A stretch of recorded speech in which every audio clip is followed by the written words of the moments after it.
Okay. All right, a grocery store receives a shipment of 450 apples. The manager randomly selects 35 apples and finds 4 of the apples are rotten. How many apples in the shipment can the manager predict to be rotten? Same type of problem as this one. You need to figure out your population, your sample, and your sample ratio. See if you can do that. Okay? All right. So here's your population, total of 450 apples.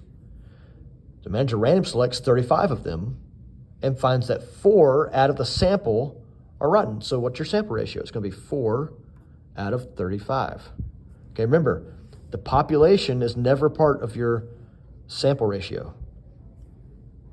Your sample ratio is just, your denominator is always going to be the total of your sample, and then the numerator is always going to be a part of the sample. All right, so we're just taking our sample ratio times the population, and that will give you your prediction or your estimate or your inference, however you want to say it. Okay, so remember, change this to a decimal. So 4 divided by 35 is going to give you 0 point something, something, something. Okay, take that decimal times 450, and that'll give you your answer. Okay, number 12, a manufacturer packages eggs in 20 kilogram cartons with an allowable error of 0.6%. What is the acceptable rate range for a carton of eggs? All right, we did several of these, okay? So we need to figure out what is points, not 6%, what is 0.6% of 20, okay? So we're going to change this to a decimal. We're going to move our decimal point 1, 2, so that's 0.006. All right, so 0.6% of 20. So we're going to take that times 20. Okay, you're going to get a number here. You're going to get a very small number. All right, you're going to take whatever you get when you take 0.006 times 20. Whatever you get when you do that, you're going to take this amount, and you're going to have 2 parts of your answer here. All right, so you're going to have a heaviest and a lightest.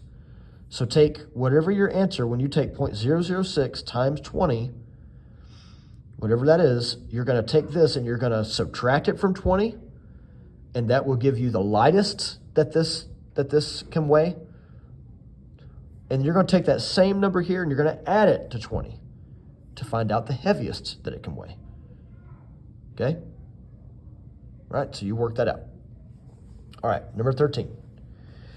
Mr. Smith and his family are having dinner at a restaurant. The food and drinks are $71.62. He wants to leave the server a 20% gratuity. So remember what this is. This is tip. And the restaurant sales tax is 5.5%. What is his total bill? Okay. Now, what are we doing here? Are these an example of discounts, like percentage decreases, or is this a percentage increase? Are these 2 things, the gratuity and the tax, going to make this go up or down?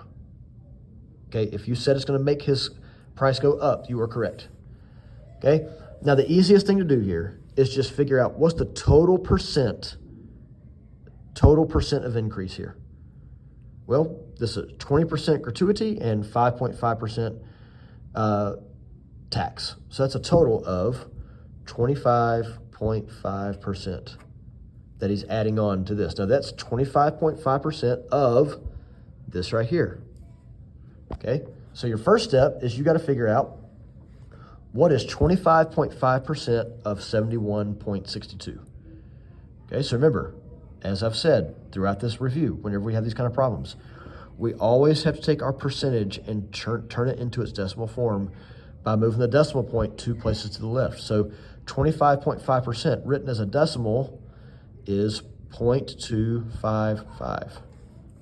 Okay, so you're going to take that times 71.62, because this is 20% and 5.5% are being added together, a total percentage, 25.5% of what? Of this number right here, of this amount.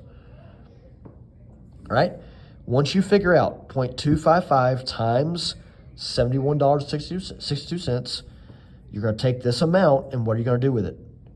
You're going to add it back to that original amount.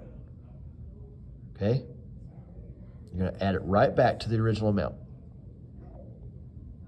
And that'll be your final answer. All right?